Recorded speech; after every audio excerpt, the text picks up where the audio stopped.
Paper 62. The dawn races of early man. About 1 million years ago, the immediate ancestors of mankind made their appearance by 3 successive and sudden mutations stemming from early stock of the lemur type of placental mammal. The dominant factors of these early lemurs were derived from the Western or later American group of the evolving life plasm.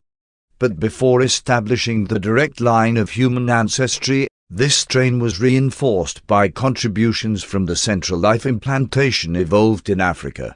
The Eastern life group contributed little or nothing to the actual production of the human species. 1. The early lemur types. The early lemurs concerned in the ancestry of the human species were not directly related to the pre-existent tribes of gibbons and apes then living in Eurasia and northern Africa, whose progeny have survived to the present time. Neither were they the offspring of the modern type of lemur, though springing from an ancestor common to both but long since extinct. While these early lemurs evolved in the Western Hemisphere, the establishment of the direct mammalian ancestry of mankind took place in southwestern Asia, in the original area of the Central life implantation, but on the borders of the eastern regions. Several million years ago, the North American type lemurs had migrated westward over the Bering land bridge and had slowly made their way southwestward along the Asiatic coast. These migrating tribes finally reached the salubrious region lying between the then expanded Mediterranean Sea and the elevating mountainous regions of the Indian Peninsula. In these lands to the west of India they united with other unfavorable strains, thus establishing the ancestry of the human race. With the passing of time, the sea coast of India southwest of the mountains gradually submerged, completely isolating the life of this region. There was no avenue of approach to, or escape from, this Mesopotamian or Persian peninsula except to the north, and that was repeatedly cut off by the southern invasions of the glaciers. And it was in this then almost paradisiacal area, and from the superior descendants of this lemur type of mammal, that there sprang 2 great groups, the simian tribes of modern times and the present-day human species. 2.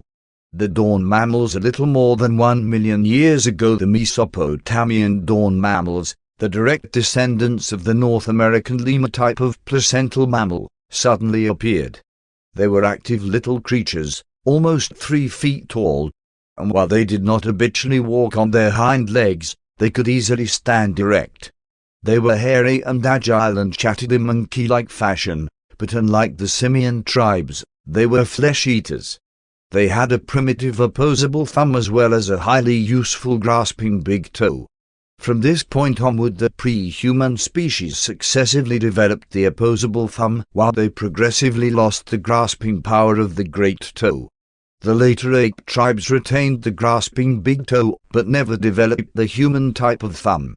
These dawn mammals attained full growth when 3 or 4 years of age, having a potential lifespan, on the average, of about 20 years. As a rule, offspring were born singly, although twins were occasional. The members of this new species had the largest brains for their size of any animal that had theretofore existed on Earth.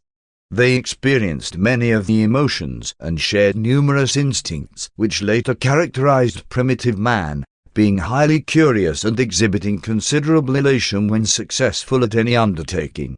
Food hunger and sex craving were well developed, and a definite sex selection was manifested in a crude form of courtship and choice of mates.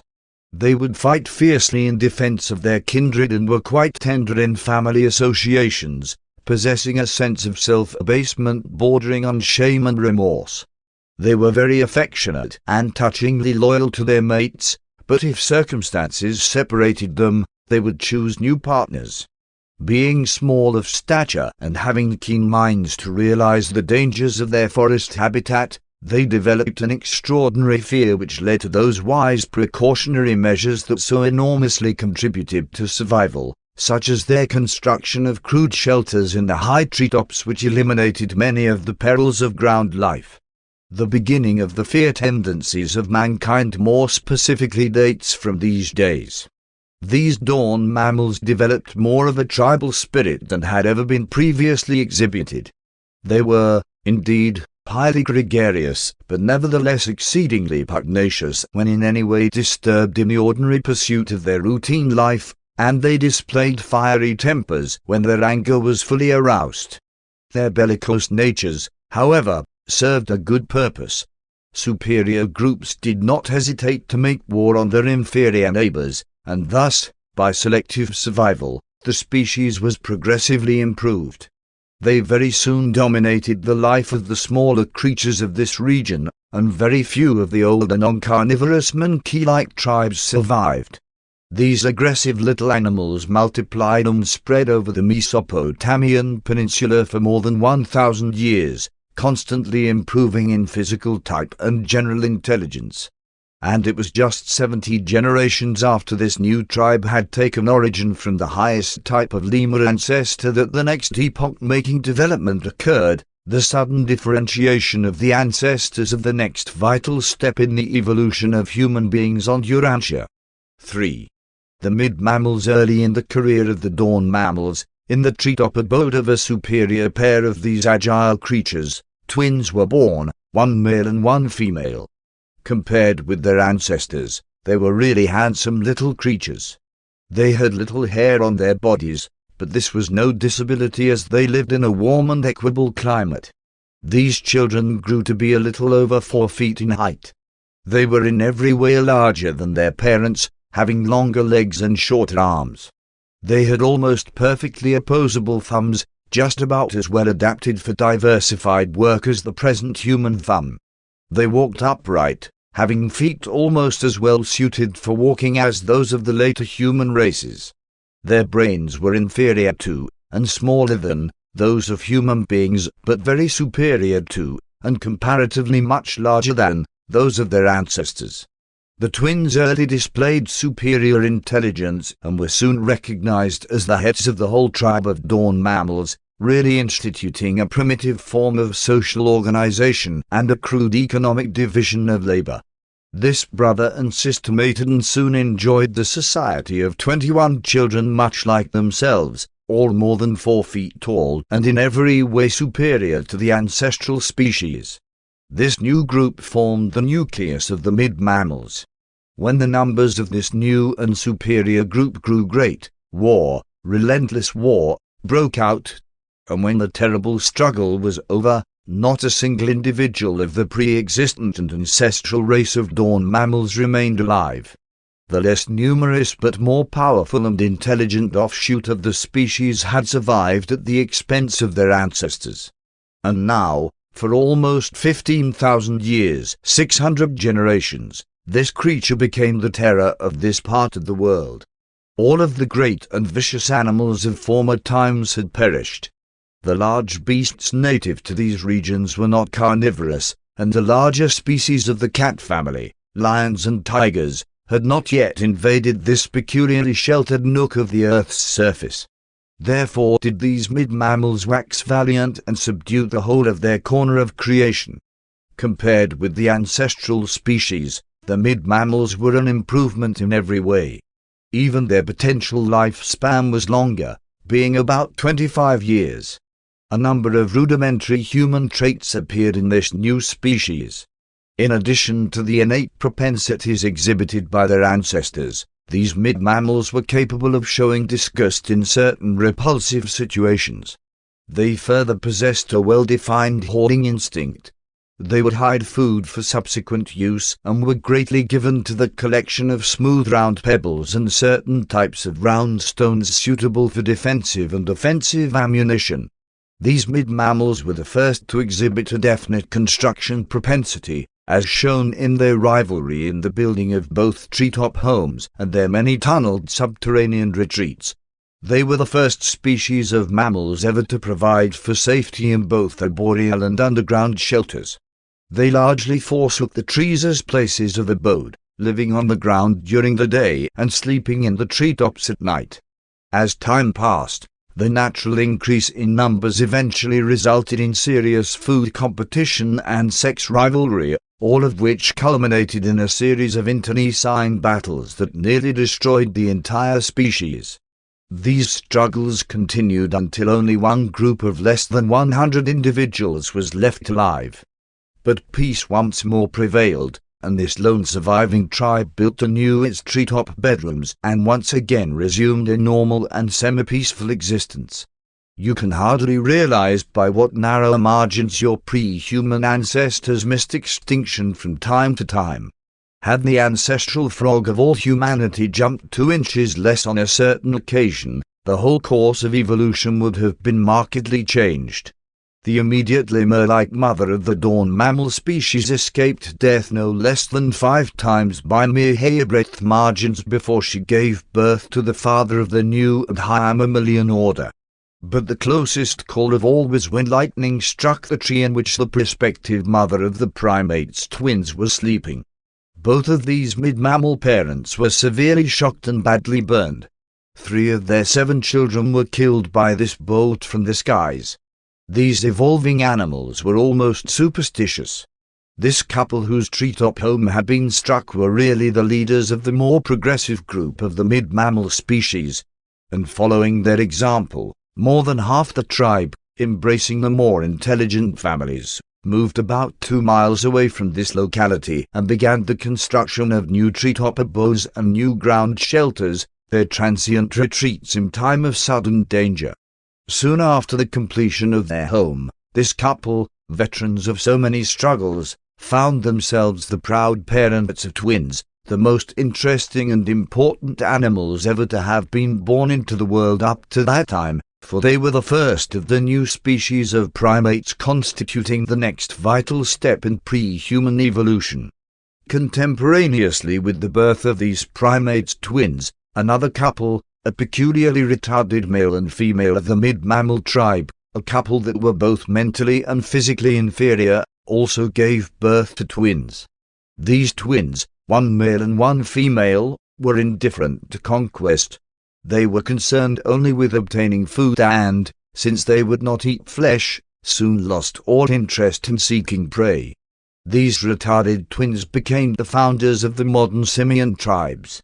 Their descendants sought the warmer southern regions with their mild climates and an abundance of tropical fruits, where they have continued much as of that day except for those branches which mated with the earlier types of gibbons and apes and have greatly deteriorated in consequence. And so it may be readily seen that man and the ape are related only in that they sprang from the mid-mammals, a tribe in which there occurred the contemporaneous birth and subsequent segregation of 2 pairs of twins, the inferior pair destined to produce the modern types of monkey, baboon, chimpanzee, and gorilla, the superior pair destined to continue the line of ascent which evolved into man himself. Modern man and the simians did spring from the same tribe and species, but not from the same parents. Man's ancestors are descended from the superior strains of the selected remnant of this mid-mammal tribe, whereas the modern simians, excepting certain pre-existent types of lemurs, gibbons, apes, and other monkey-like creatures, are the descendants of the most inferior couple of this mid-mammal group, a couple who only survived by hiding themselves in a subterranean food storage retreat for more than 2 weeks during the last fierce battle of their tribe, emerging only after the hostilities were well over. 4. The primates, going back to the birth of the superior twins, 1 male and 1 female, to the 2 leading members of the mid-mammal tribe, these animal babies were of an unusual order. They had still less hair on their bodies than their parents and, when very young, insisted on walking upright. Their ancestors had always learned to walk on their hind legs, but these primates twins stood erect from the beginning. They attained a height of over 5 feet, and their heads grew larger in comparison with others among the tribe. While early learning to communicate with each other by means of signs and sounds, they were never able to make their people understand these new symbols. When about 14 years of age, they fled from the tribe, going west to raise their family and establish the new species of primates. And these new creatures are very properly denominated primates, since they were the direct and immediate animal ancestors of the human family itself. Thus it was that the primates came to occupy a region on the west coast of the Mesopotamian peninsula as it then projected into the southern sea, while the less intelligent and closely related tribes lived around the peninsula point and up the eastern shoreline. The primates were more human and less animal than their mid-mammal predecessors. The skeletal proportions of this new species were very similar to those of the primitive human races. The human type of hand and foot had fully developed, and these creatures could walk and even run as well as any of their later-day human descendants. They largely abandoned tree life, though continuing to resort to the treetops as a safety measure at night, for like their earlier ancestors, they were greatly subject to fear. The increased use of their hands did much to develop inherent brain power, but they did not yet possess minds that could really be called human. Although in emotional nature the primates differed little from their forebears, they exhibited more of a human trend in all of their propensities. They were, indeed, splendid and superior animals, reaching maturity at about 10 years of age and having a natural lifespan of about 40 years. That is, they might have lived that long had they died natural deaths, but in those early days very few animals ever died a natural death. The struggle for existence was altogether too intense. And now, after almost 900 generations of development, covering about 21,000 years from the origin of the Dawn Mammals, the primates suddenly gave birth to two remarkable creatures, the first true human beings. Thus it was that the Dawn Mammals, springing from the North American lemur type, gave origin to the Mid Mammals, and these Mid Mammals in turn produced the superior primates, who became the immediate ancestors of the primitive human race. The primates tribes were the last vital link in the evolution of man, but in less than 5,000 years not a single individual of these extraordinary tribes was left. 5. The first human beings from the year Anno Domini 1934 back to the birth of the first two human beings is just 993,419 years. These two remarkable creatures were true human beings. They possessed perfect human thumbs, as had many of their ancestors, while they had just as perfect feet as the present-day human races. They were walkers and runners, not climbers. The grasping function of the big toe was absent, completely absent. When danger drove them to the treetops, they climbed just like the humans of today would. They would climb up the trunk of a tree like a bear and not as would a chimpanzee or a gorilla, swinging up by the branches. These first human beings and their descendants reached full maturity at 12 years of age and possessed a potential lifespan of about 75 years. Many new emotions early appeared in these human twins. They experienced admiration for both objects and other beings and exhibited considerable vanity. But the most remarkable advance in emotional development was the sudden appearance of a new group of really human feelings, the worshipful group, embracing awe, reverence, humility, and even a primitive form of gratitude. Fear, joined with ignorance of natural phenomena, is about to give birth to primitive religion. Not only were such human feelings manifested in these primitive humans, but many more highly evolved sentiments were also present in rudimentary form.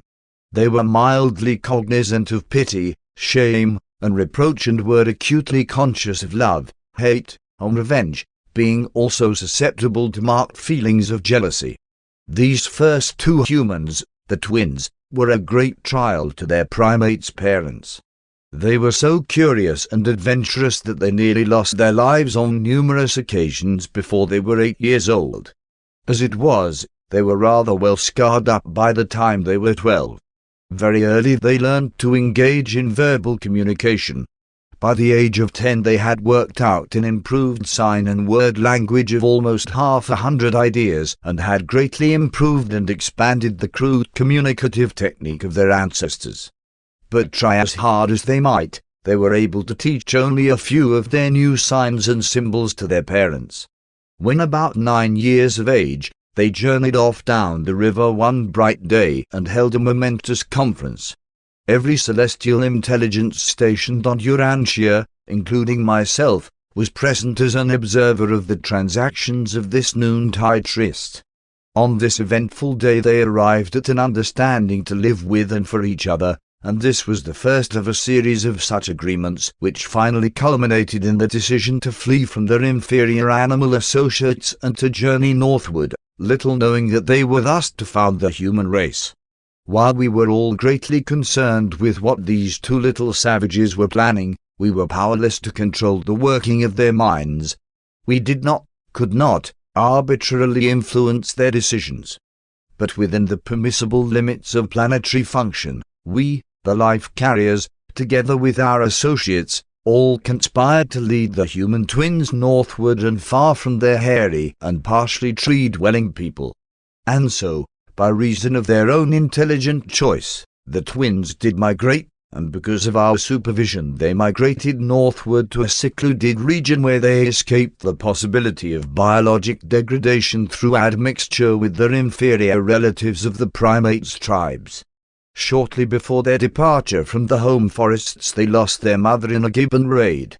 While she did not possess their intelligence, she did have a worthy mammalian affection of a high order for her offspring, and she fearlessly gave her life in the attempt to save the wonderful pair.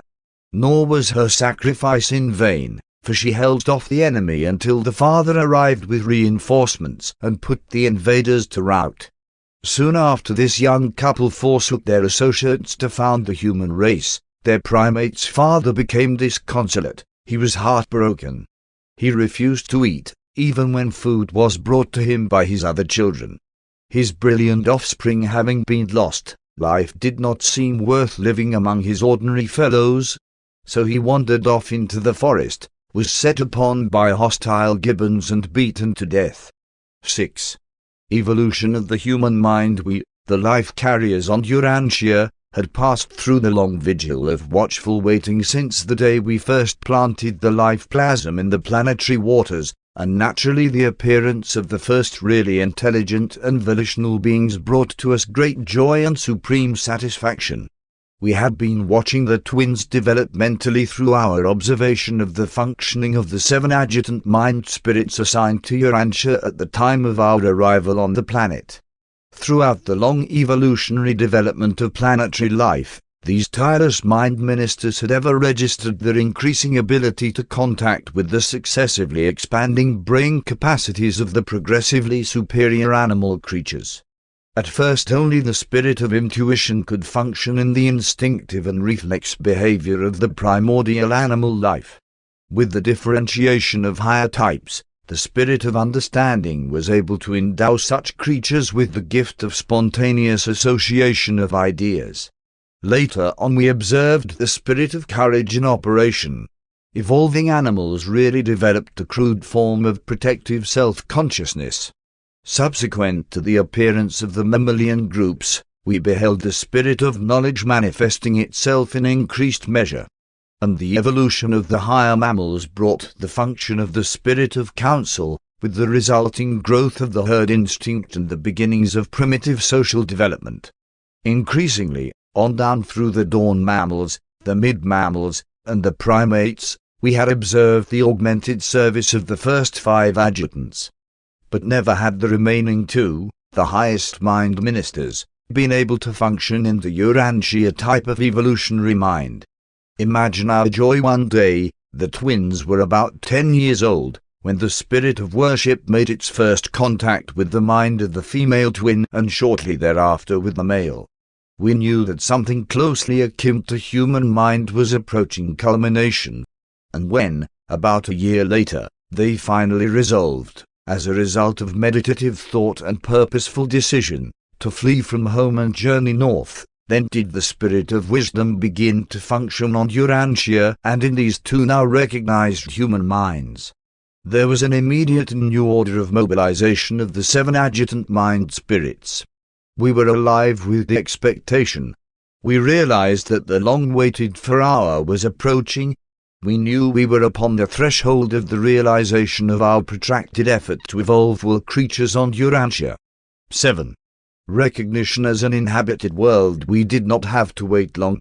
At noon, the day after the runaway of the twins, there occurred the initial test flash of the universe circuit signals at the planetary reception focus of Urantia. We were, of course, all astir with the realization that a great event was impending. But since this world was a life experiment station, we had not the slightest idea of just how we would be apprised of the recognition of intelligent life on the planet. But we were not long in suspense. On the third day after the elopement of the twins, and before the life carrier core departed, there arrived an Ibadan archangel of initial planetary circuit establishment. It was an eventful day on Urantia when our small group gathered about the planetary pole of space communication and received the first message from Salvington over the newly established mind circuit of the planet. And this first message, dictated by the chief of the Archangel Corps, said, "To the life carriers on Urantia, greetings. We transmit assurance of great pleasure on Salvington, Edentia, and Jerusalem in honor of the registration on the headquarters of Nibadan of the signal of the existence on Urantia of mind of will dignity. The purposeful decision of the twins to flee northward and segregate their offspring from their inferior ancestors has been noted. This is the first decision of mind, the human type of mind, on Urantia and automatically establishes the circuit of communication over which this initial message of acknowledgement is transmitting. Next over this new circuit came the greetings of the Most Highs of Edentia, containing instructions for the resident life carriers forbidding us to interfere with the pattern of life we had established. We were directed not to intervene in the affairs of human progress. It should not be inferred that life carriers ever arbitrarily and mechanically interfere with the natural outworking of the planetary evolutionary plans, for we do not. But up to this time we have been permitted to manipulate the environment and shield the life plasm in a special manner, and it was this extraordinary, but wholly natural, supervision that was to be discontinued. And no sooner had the Most Highs left off speaking than the beautiful message of Lucifer, then sovereign of the Satania system, began to planetize. Now the life carriers heard the welcome words of their own chief and received his permission to return to Jerusalem. This message from Lucifer contained the official acceptance of the life carriers' work on Urantia and absolved us from all future criticism of any of our efforts to improve the life patterns of Nibadan as established in the Satania system. These messages from Salvington, Edentia, and Jerusalem formally marked the termination of the life carriers' age-long supervision of the planet. For ages we had been on duty, assisted only by the 7 agitant mind spirits and the master physical controllers. And now, will, the power of choosing to worship and to ascend, having appeared in the evolutionary creatures of the planet, we realized that our work was finished, and our group prepared to depart. Urantia being a life modification world, permission was granted to leave behind 2 senior life carriers with 12 assistants, and one was chosen as one of this group and have ever since been on Urantia. It is just 993,408 years ago, from the year Anno Domini 1934, that Urantia was formally recognized as a planet of human habitation in the universe of Nibadan. Biologic evolution had once again achieved the human levels of will dignity. Man had arrived on planet 606 of Satania. Sponsored by a life carrier of Nibadan resident on Urantia.